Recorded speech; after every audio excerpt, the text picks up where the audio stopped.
Jeg har skulle bevise kosinusrelationen i vilkårlige trekanter. Jeg har så valgt, at jeg vil bevise en vilkårlig side i trekanten, og jeg har så valgt, at det er siden C, jeg gerne vil finde. Jeg har startet med at tegne min trekant ABC op. Fra B har jeg tegnet en højde på den modstående side,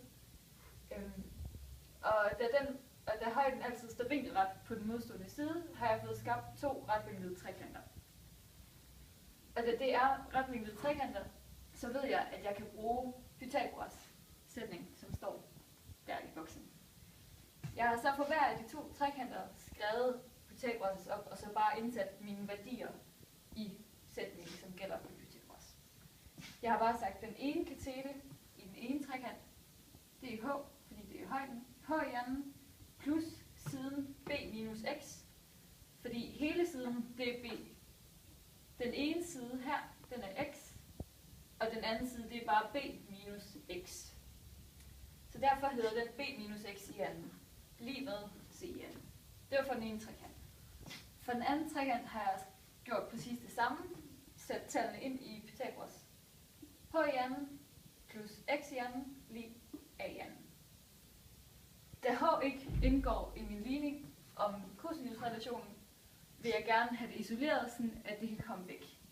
Derfor har jeg valgt, derfor isolerer jeg h. Så siger den h i anden,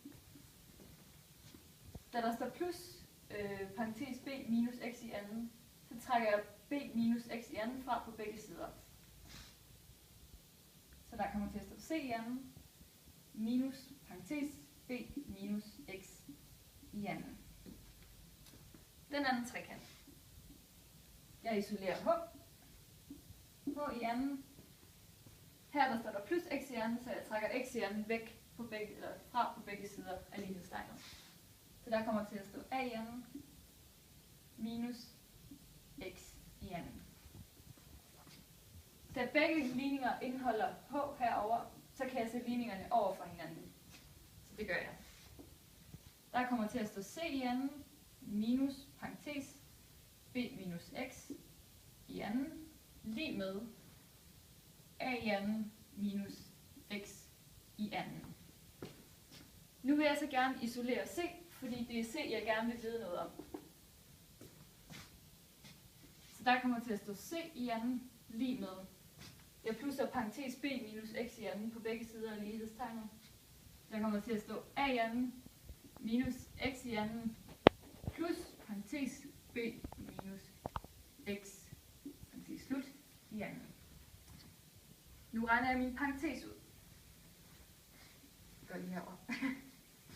Nu kommer der til at stå c i anden lige med a i anden minus x i anden.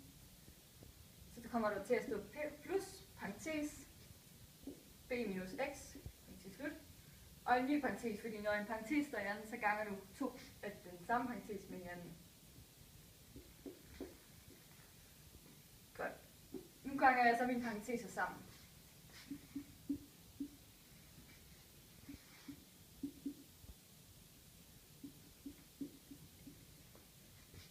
B gange b, det er b i anden. Så der kommer til at stå plus b i anden. B gange minus x, det er minus bx. Det samme igen, minus x gange b, det er minus bx igen. Og minus x gange minus x, det er plus x i anden. Den kan jeg godt forkorte yderligere. Så nu kommer det til at stå c i anden lige med a i anden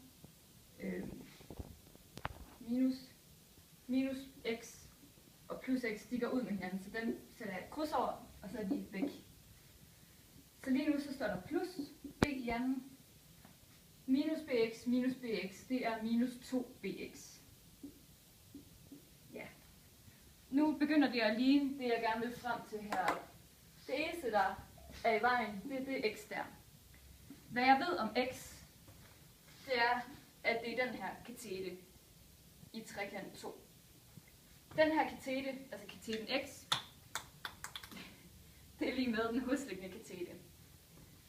Og der har jeg så et andet udtryk, Så jeg kan bruge min x, det jeg ved herom, og så kan jeg egentlig sætte, fordi jeg har også hypotenusen, så kan jeg sætte det ind i den her formel, der gælder ved cosinus til vinkler i retvinklede trekanter.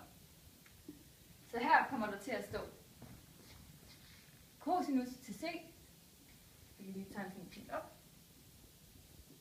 cosinus til c lige med, så var det den hosliggende katete, som var x, over hypotenusen, som var a. Så vil jeg igen have et andet udtryk for x, derfor vælger jeg at isolere x, så x får en anden betydning. Så det her, ved at isolere x, så kan jeg gange med a på begge sider. Så kommer der til at stå a gange cosinus til c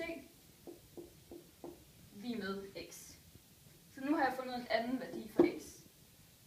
Det her, det sætter jeg så ind på x's plads igen, så det kommer herned igen. Og nu er jeg egentlig kommet frem til det, jeg gerne vil.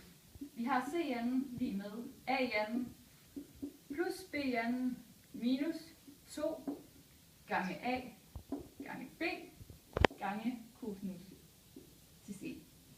Og det var lige det, jeg gerne ville